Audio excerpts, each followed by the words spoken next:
Hi, welcome once again to Senior Focus. I'm your host, Bill Adams. Senior Focus is a show designed for adults over the age of about 50 or so. If you're under that age, that's fine because you may know people who are, over age 50. We bring you news and information about programs, services, and maybe some activities that are useful for seniors in Mahoning County. We come to you thanks to Greg Roten from Armstrong's Channel 20 and 100, and you could see us every day. He puts the show up. He also puts the show on YouTube eventually, so if you've missed part of the show, you can always go onto YouTube and see it later, and also on demand with Armstrong. So thanks for watching, and we're going to be talking with folks from Shepherd of the Valley today, and to my immediate left, or to your right on the screen, is Kris Siciliano, and to her right is Danielle Procopio, or the right end of the screen, and they're from Shepherd. Thanks for coming on. And why don't we just start with you, Kris, and let us know, your title and where I guess you could be found, if people need to call you. Sure. My name is Kris Siciliano. I'm a registered nurse. I'm the Director of Home Health for At Home with Shepherd. We're located in our corporate offices at Shepherd of the Valley on Silica Road in Austintown. Okay. In order to reach us, our phone number is 330-530-4041. Mm-hmm. And then we are open for business from 8 to 4:30, Monday through Friday. We do have nurses on call after hours, 7 days a week, 24 hours a day. Oh, good. And Danielle? My name is Danielle Procopio. I am the Corporate Director of Marketing, Sales, and Communications for Shepherd of the Valley. I actually am mostly at our corporate office, but I also travel between all of our sites. So depending on the day of the week, you might find me with Kris at our corporate office or here at our Poland site, Boardman, Howland, or Niles. So you can also reach me at the number where Kris gave us, 330-530-4041, our home health number, and they can transfer directly to my extension. So. Well, and we're going to be talking quite a bit about home health and, all of the range of services that are available. And basically, home health is, again, in home. It's for people that, have had an illness or some kind of injury. And why don't you just describe, who your, typical home health client would be? Sure. We are a Medicare certified agency. We do provide services in the home for patients, as you said, illness, injury, something that needs a little bit more help in the home. Mm-hmm. We provide a range of services. We actually have two lines of business. We have a skilled line of business, which we provide nurses, therapists, home health aides, social worker in the home. We also have our non-medical line of business, which we provide services for home health aide and homemaker services. So our typical patient is the seniors that we're talking about today, Mm-hmm. that have maybe come out of a rehab facility, coming out of the hospital, and just need a little bit of extra help in the home or monitoring or teaching with their medications or teaching the caregivers about disease process and things like that. That's what we provide our services. Mm-hmm. Now, you mentioned teaching caregivers. That's kind of interesting because, I would imagine most of the folks probably have family who are helping out in this. Mm-hmm. And it's got to be, when something like this happens, when somebody has an illness or an injury, especially the first time it happens, it's got to be sort of a traumatic experience for people. Mm-hmm. What's the first step that folks should do maybe when they think about contacting or getting home health care? What should they, who should they call or how should they look into it, I guess? Mm-hmm. Typically our referrals come when patients are in either the rehab facility, skilled nursing facility, or the hospital. Mm-hmm. Sometimes they come from the physician's office, but typically what will happen is upon discharge planning, the social worker or the discharge planner will speak to them about having home care services. What they need to keep in mind is they do have a choice in their agency of who they want to use for home care services. Okay. So they are free to ask them about our services, and if we can be contacted, then they will contact us and they will get that care set up through our intake coordinator that's at the office. Yeah, and Bill, a lot of times there are seniors at home that for whatever reason don't go to the doctor. I mean, we all have that neighbor that doesn't want to go to the doctor, isn't feeling well. We Right. know that the disease is progressing or that they're having a harder time get around. And in those types of situations, home health can be a real lifesaver. So if you're a caregiver or if you're a senior that knows you need more help, you can always call a home health agency and they'll send a registered nurse out to kind of see what's going on. Of course, we call your doctor and check in with him or her to make sure it's okay first. But it's a great way to get some additional services and eyes and ears in the home to maybe identify some issues that might be going on that you might need help for. So even if you are someone who not necessarily is coming from rehab or hospital setting, but you know that you need some additional services, we can always come in and try to see if those are appropriate. There has to be a need there. So unfortunately, we can't just come in and provide services through insurance just because. So there has to be some type of need, but that's our job to figure out what that need might be so that you can get some extra hands in the home. So if people are thinking about that, they can always just reach out to a home health agency or at Home with Shepherd, and we would be happy to kind of help them navigate the system because it can be overwhelming. Yeah, and we're going to talk about maybe some ways that people as consumers can kind of rate home health agencies, and again, talk about some of the questions to ask. But for now, if we could just maybe go through some of the services that you actually provide. And I know you do both, I guess, what's skilled care and some other other things that aren't considered skilled but are vitally necessary. If we could, why don't we start with the skilled care, and if you could describe what some of those are. Our skilled care involves our skilled nurses, which are registered nurses and licensed practical nurses. They go out to the home. Again, they do a lot of teaching, caregivers and patient teaching, medications, disease process, just checking things over, listening to your heart and lungs, getting your vital signs, checking your weight, things like that are critical to healing process. They do a lot of teaching, as I said before. They do a lot of education. They do a lot of monitoring of your environment and see how you're doing in your home. We also have our physical therapist, occupational therapist, speech therapy team that come out to assist as well, help you get around your home a little bit better, safer. They do assess your safety in the home, how you're getting in and out of the bathtub, how you're getting in and out of bed, how you're able to dress yourself, how you're doing with your diet, swallowing, different things like that. That therapy, you typically think of therapy, will help you in the home. And then we also have home health aides that come in and they help with bathing and dressing, light homemaking as needed. And we also have social work services that our social worker can come out to your home and discuss some community resources and things that are available to you to get that little bit of extra help that you might need in your home. All of those services that I just mentioned are typically covered at 100% under insurance plans, Medicare, all of the Medicare replacement plans. That is covered at 100% typically. So it's one of the few remaining services in healthcare that is covered at 100%. We don't have a limit to our visits. We don't have typically co-pays or deductibles, things like that with the insurance. So that is typically covered at 100%.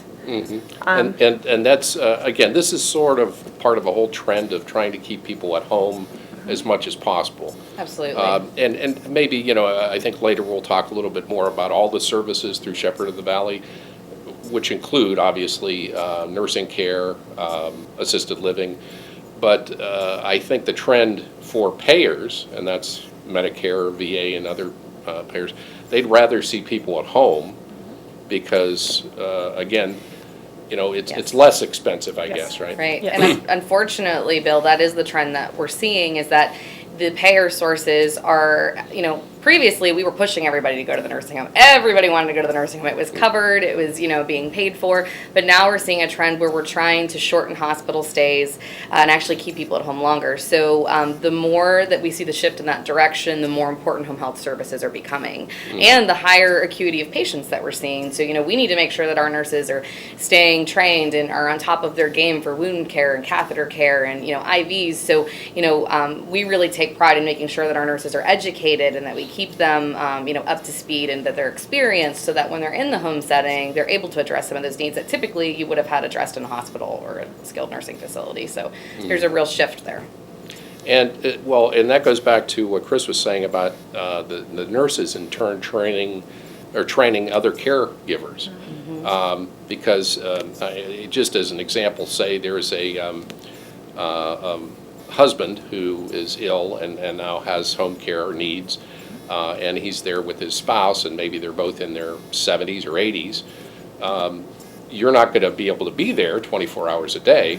So you have to, the nurses and the other staff have to sort of educate that spouse, right? Correct. Our Yeah. caregiver, all of the people that we employ their main goal is teaching. And a lot of times there's a lot of skills that go along with nurses and physical therapists and occupational therapists, but it's really about teaching. Our goal in home care is to really make sure that you can be okay without us there. Right. We want to get you to where you don't need us anymore. So you have someone that's trained, you have someone that's able to take over that care and provide it safely so that we can step away and you can be in your home, which everybody wants to be Sure. in their home with their caregiver and doing those things that need to be done for them to keep in their home as long as they possibly can. So Well, and yeah, I thought of one other person. It's the patient themselves that you have to educate. absolutely, Right. absolutely. Yes. Here's Sure. your medications, Yes. and here's your diet that maybe you should follow. and, Yes, yeah, all those absolutely. And the great thing too with home care is, we're educating the caregiver, we're educating the patient, but if something happens, we are on call 24 hours a day. So you're not alone where, if it's later and after a visit, or if it's the middle of the night and you have a problem with your catheter, if you have a question about your IV, if you're not feeling well, if you're running a fever, you have that nurse to triage the situation by phone and come out to the house if necessary. So, that's a huge, just, peace of mind for families most of the time, that they know, well, we have a nurse on call if there is something going on that we need to ask a question. And Kris, you had talked about rehabilitation and some of the therapies and things. Would you mind just going in depth a little bit about, again, you talked about speech therapy, and people think, well, that's training somebody maybe how to speak again after a stroke. I mean, that's one thing that comes to mind.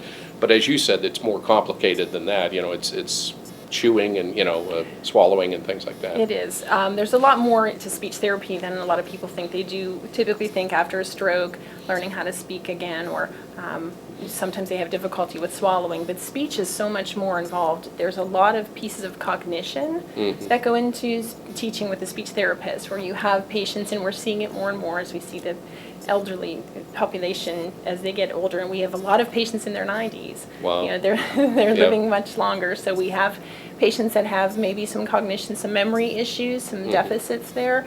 The speech therapist can really help with that and teach the caregiver how to use techniques to improve that or to maximize their cognition levels, so they're cueing their memory a little bit more, using cards or using little cues for patients so they can really maximize their memory and kind of trigger that short-term memory to kind of help them a little bit stay safer in their home. Sure. Well, speaking of stay safer, like occupational therapy. Yes. That's got to be critical, and maybe again, for somebody who's never gone through that or doesn't know what that is, can you describe what they do?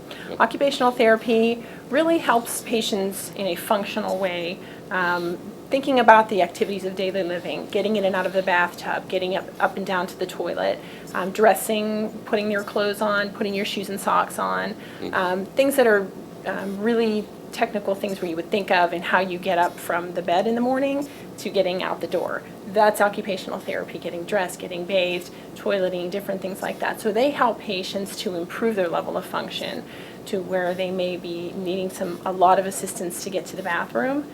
They help teach them exercises and teach them techniques and maybe some breathing techniques to help their endurance a little bit more and to improve that. So they are able to do their activities of daily living independently, or a caregiver can help them so their level of function is a little bit higher, so they feel like they can do more things for themselves. They can dress themselves. They can put shoes and socks on, something that seems quite simple to Right. some people. It's a task. So you're showing people how they can do that, and it's very functional focused on how you do things to get ready for the day. Well, and if you've been in a hospital and you haven't been able to do those things, I'm sure the joy in being able to, redo those, the things that we take for granted, Absolutely. just things small things that we think of, but it's a big thing if you're at home and you're trying to relearn or redo those tasks. Also, I guess you have physical therapy? Yes. And maybe describe what that is. Yeah. Physical therapy is very focused on ambulation, walking around, transferring from place to place, from chair to bed, from bed to wheelchair, getting up and walking. It's very focused on strengthening, exercise programs. Typically what a lot of people are very familiar with physical therapy and getting those exercises, but they can do a lot of things with helping patients, get better teaching with their safety and different things they can do in their home, making home modifications to where maybe putting grab bars up or putting a handrail on their steps, making a lot of recommendations for safety things as well, so they can kind of make improvements to their home if they need be. Again, just making sure that people are safe in their home. That's where they want to stay, and getting them stronger. A lot of times physical therapy rolls right into occupational therapy, because you get patients stronger to walk to the bathroom, Right. and then they're able to do those activities in the bathroom. So that kind of rolls into occupational therapy. So it's very, As a very team, cohesive sort of, yeah, effort, working very as a much team. so. Yeah, and we're going to be talking a little bit later about a fall prevention program that you actually have, so stay tuned for that. But why don't we talk about some of the non-medical services, like companion services or home health aides, if you could describe some of those things. Those services are non-medical services. We either do home health aid services or homemaker services. That is privately paid. That is not covered under any insurance plan. Okay. So it is private pay services.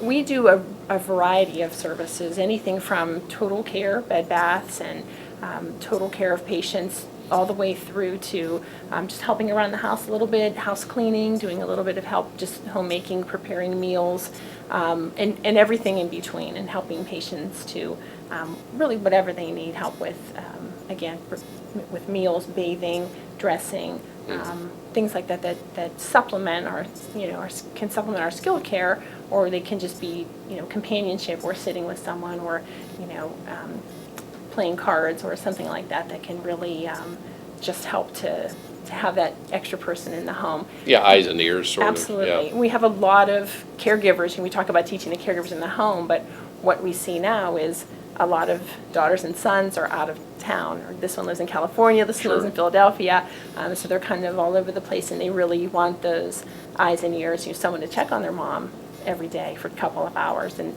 that's what we do. Well, and things, again, like, getting a meal ready for the person, and doing the clothes. I mean, things, again, we might take for granted, but, if you think of, for the folks out there, if you've ever been very sick, hopefully it's only been at home and it's been the flu or something like that. But again, if you've been in a hospital for a long period of time and just unable to take care of your basic needs, these things, the home health does, the aides that come in, and those are critical, really. Yes. Yeah. Because Absolutely. if you don't eat well, all of the therapies in the world really Right. aren't going to help. Absolutely.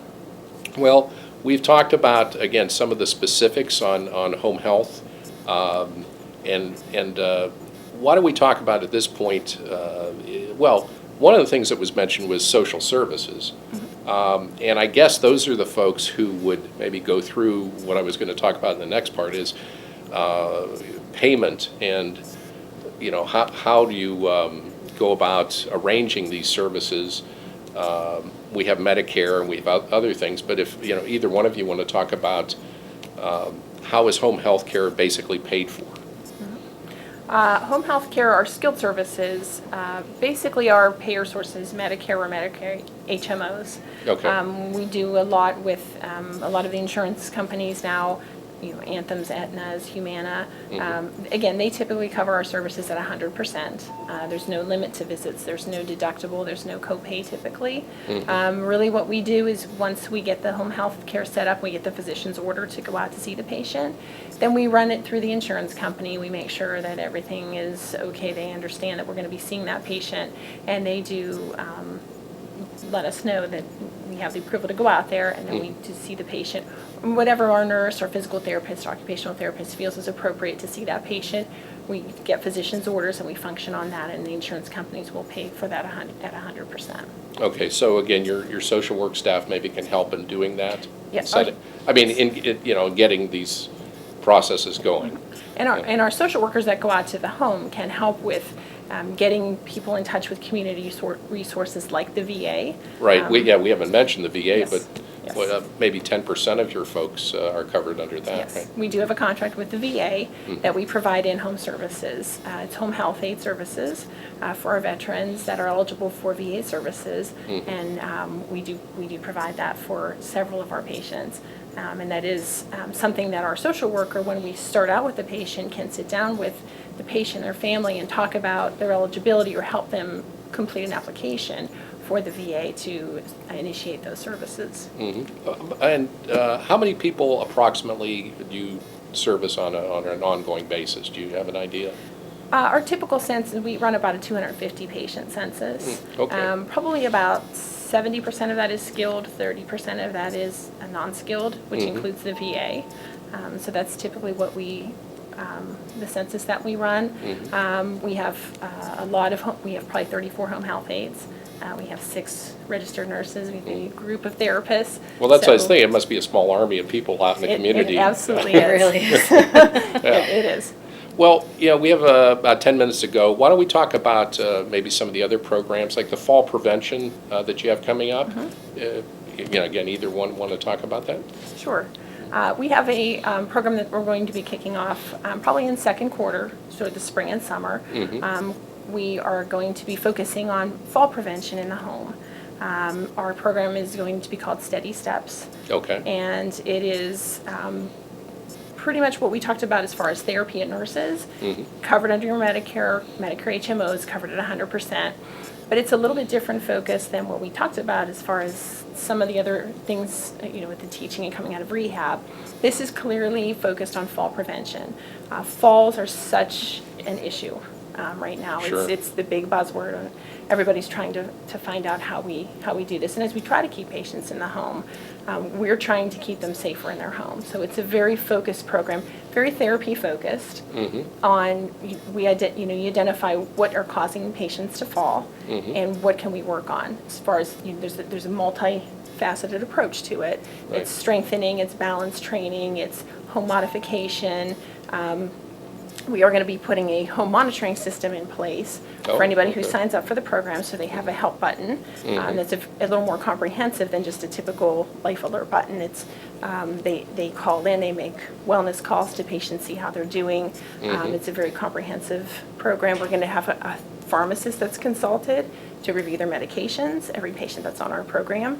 Well, I'm glad So- you mentioned that, because that could be something that triggers falls. Absolutely, Yeah. absolutely. Okay. And that's something that we, as a team, we thought we'd take a multidisciplinary approach to it, rather than trying to, every day, our regular patient population that we have, we do fall prevention and safety teaching. Right. But this is a little bit more of a specialty program where we're really focusing on why they're falling. Is it a vestibular problem? Is it a strengthening problem? Is it medications? Or is it a little bit of everything? Sure. And trying to see how we're going to be tracking the outcomes of the patients, how they're doing at start, how they're doing at finish, and we're going to do in consultation with their physician and let them know, how they're doing with not only improving their balance and decreasing their falls, but how does the patient feel at the end of care? Do they feel a little more confident getting around their home, or do they Right. still feel fearful of falling? that kind of thing. So we're going to measure that as well. If people were interested in, is this open to the public, or how do you get involved if you want to participate? Yeah, it's typically like regular home care where you would consult your physician, Okay. or you would talk to your discharge planner or whomever, or you can call into our office, as Danielle mentioned, and we can have that conversation as well. It's very similar to our home health. We function under physician's orders, so we would do that in consult with your physician if you're eligible for our program. Well, at this point, why don't we give the numbers out again, or the Sure. number? Yeah. You're going to want to call 330-530-4041.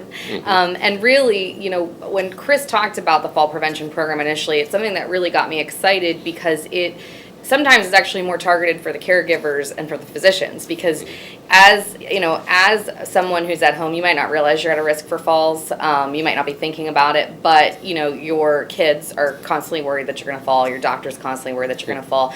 And so really the idea behind the program is that we're going to come in and try to pinpoint what it is that's putting you at a higher risk, and then eliminating that, or at least teaching you how to manage that so that we're minimizing the risk of falls. Everyone knows that, falls put you at a high risk for all types of other problems. Once you fall, if you have an injury, you end up in a hospital, you're at risk for pneumonia, you're at risk for Right. other infections, and so we don't want anybody to fall. Right. So the kind of idea behind this is either you self-identify, or a physician has some concerns, or your caregivers, your kids, your neighbors are concerned. So you can call us. We can see if you're a candidate for the program, and then go ahead and provide some of those therapies. Well, and I don't want the half hour to pass without talking about some other things, like the wellness clinics that you have coming up. Yes, Do you we're want to talk very about that? excited about our wellness clinics. So what we found is that when we talked to the community, they wanted to have the ability to stop in, get your blood pressure checked, get your your blood sugar checked. And we're lucky because a lot of our grocery stores have those fancy blood pressure cuffs that you're able to stop and find out your blood pressure right there. But really what makes our wellness clinics unique, and what we found that people really wanted, is they wanted a nurse. They want a person to talk to, Right. between doctor's visits, and, without having to reach out to the physician. So what we want to do is create opportunities for the community to come in, get their blood pressure checked, check their blood sugar, talk about some of the health concerns that are going on. And so we are actually going to be hosting community wellness clinics at each of our sites on a weekly basis. So we'll be rotating through the month, and we are going to provide those dates on our website. You'll also be able to find those on our Facebook page. And, either Boardman, Poland, Howland, or Niles will each have those community wellness clinics. People can come in. We'll be having from 10 a.m. to 11 a.m. on a weekly basis. Like I said, we will put that schedule up on a graphic for everyone to see, so they can note that on their calendars with addresses. And then, at that point in time, they'll have a nurse. They can ask questions. We're going to have some other health specialists depending on the month that we're looking at. That calendar, again, will be posted on our website, sovathome.com or shepherdofthevalley.com. Okay. And then they can come in and ask specific questions and have some resources there. But I just think that it was something we knew the community wanted. They wanted a nurse to interact with, so we're giving them a nurse to interact with. So hopefully we'll have a lot of community members that take advantage of that free service. one-on-one with the nurse to ask questions. Of course, that doesn't replace medical advice given by a doctor, but then at least maybe we can give you some information to take back to your doctor Right. to start a meaningful conversation. Yeah, that's helpful to have some knowledge going in. And so we have a minute or two to go. Can you Okay.